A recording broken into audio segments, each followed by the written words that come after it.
प्यारे दोस्तों, क्या आप जानते हैं, क्या एक स्मार्टफोन और अंधा लाड़ प्यार किसी की जान ले सकता है?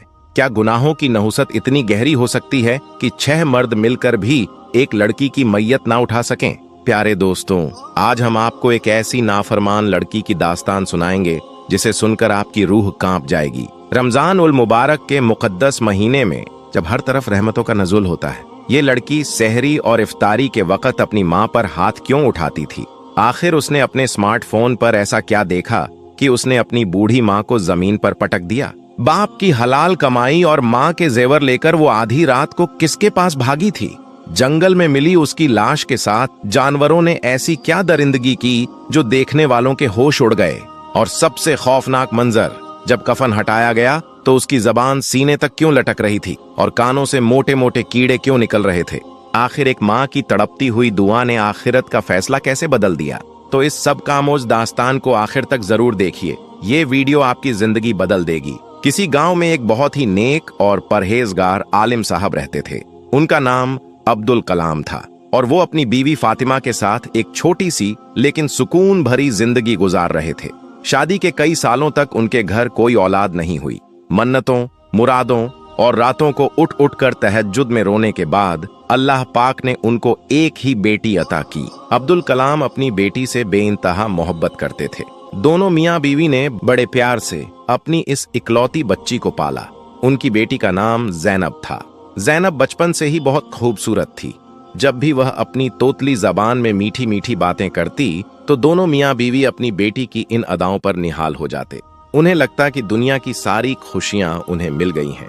वक्त गुजर गया और बेटी बड़ी हो गई। वो कॉलेज जाने लगी। एक दिन अब्दुल कलाम जब जोहर की नमाज पढ़कर घर वापस आए तो क्या देखते हैं कि उनकी बेटी ने बहुत सारा और अजीब सा मेकअप किया हुआ है और बेपर्दा घूम रही है।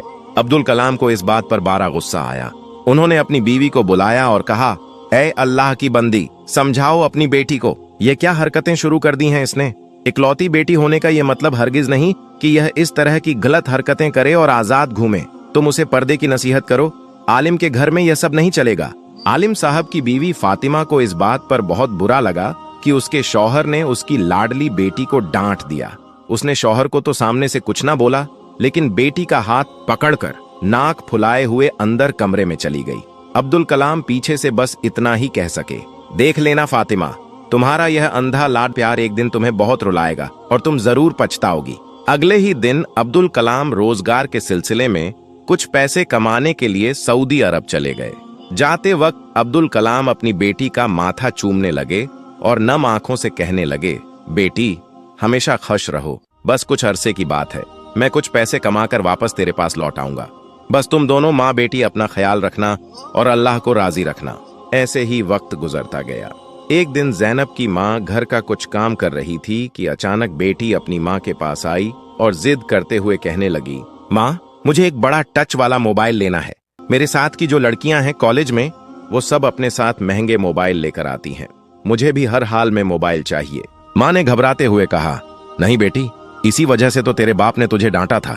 वो हमें इसकी इजाजत कभी नहीं देंगे। माँ की यह बात सुनकर जैनब आग बबूला हो गई।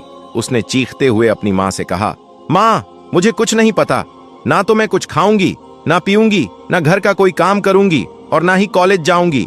चाहे जो मर्जी कर लो, जब तक आप मुझे मोबाइल नहीं लेकर देंगी, मैं इस घर का एक तिनका भी नहीं उठाऊंगी। इतना कहकर वो जमीन पर बैठ गई और ड्रामा करते हुए जोर जोर से रोने लगी। उसकी माँ को उस पर तरस आ गया, क्योंकि उनकी कोई और